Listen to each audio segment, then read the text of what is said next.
yourself a reasonably top-of-the-range digital compact camera these days, it's almost certain to come with image stabilization. Lots of digital SLRs do too, but the amazing thing is that image stabilization is going further and further down the range, and even the most basic sort of point-and-shoots now come with it.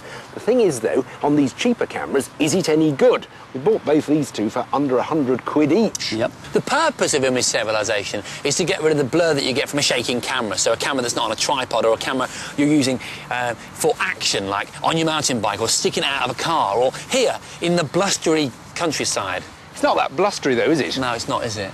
No. But don't worry, because I know a place that is.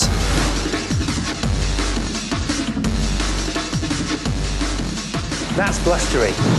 This is the Airkix vertical wind tunnel. It's where skydivers hone their skills in winds of up to 170 miles an hour, generated by enormous vanes turning below it. Have you ever been in winds as strong as this? I mean, it's 120 miles an hour. It's incredible. Obviously, I've stuck my head out of the car, but it's not like this. I mean, you can feel the pressure.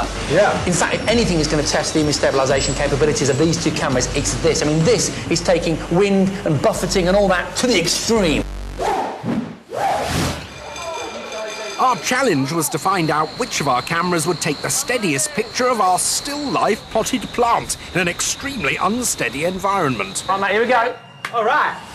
I got the new Kodak C913 and was putting my money on the digital image stabilization system it uses. Digital IS reduces the blurriness of pictures by adjusting the camera's sensitivity to light so that it can keep the shutter speed as fast as possible and therefore give you less time for the camera to move and blur the picture. Whereas I reckon the optical image stabilization on the Panasonic LS80 was the way to go. This is based inside the camera lens itself and reduces blur by detecting movement using a processor and minutely shifting the path of the image to the sensor. I went in first with the image stabilization on my Kodak switched off because we wanted to see just how shaky the wind tunnel would make our shots. The noise and speed inside the tunnel were amazing. It was so windy, my Kodak would have flown off had it not been strapped to my wrist. It was practically impossible to aim it in the right direction, let alone take a steady shot of our not-so-still life. As these pictures show, with image stabilization turned off, my Kodak just couldn't cope with these extreme conditions. So, how would my Panasonic fare with its image stabilization turned off? Every minute in here, 34 billion cubic centimetres of air was rushing past me, and that made for predictably fuzzy-looking pictures. Very abstract. So it was clear, without IS, we couldn't get any usable shots at all. It was time to see just how good the technology in our entry-level cameras was. So we turned our stabilization on and readied ourselves for another buffeting to give our camera's image stabilization the hardest possible test. Because the Kodak has digital image stabilization using a faster shutter speed, it should reduce blur from my shaky camera work, as well as from the movement of the leaves.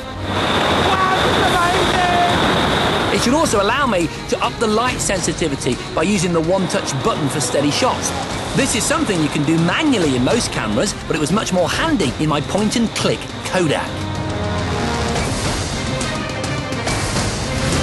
Next, it was my turn to see how well my entry-level Panasonic would perform. Its optical image stabilization system is what the purists generally go for, as it uses dedicated gyro sensors to detect movement. But how well could it steady my shakiness? And were our stabilized shots any better? It was time to escape the wind tunnel and find out. Oh, what a splendid invention. Let's see what the image stabilization's like. Well, it was better, but not by much. Sadly, my Panasonic hadn't performed as well as I'd hoped. I felt like I was all over the place with my motion. And look at that, that's not a bad shot there. You could see a real improvement from my Kodak's unstabilized images. I was impressed. Fantastic. But to establish just how good our pictures really were, we got professional skydiver Simon to take photos of the potted plant. The difference was that he was using a much more expensive Olympus E3 digital SLR camera with image stabilization. So, how would our photos compare to the real deal?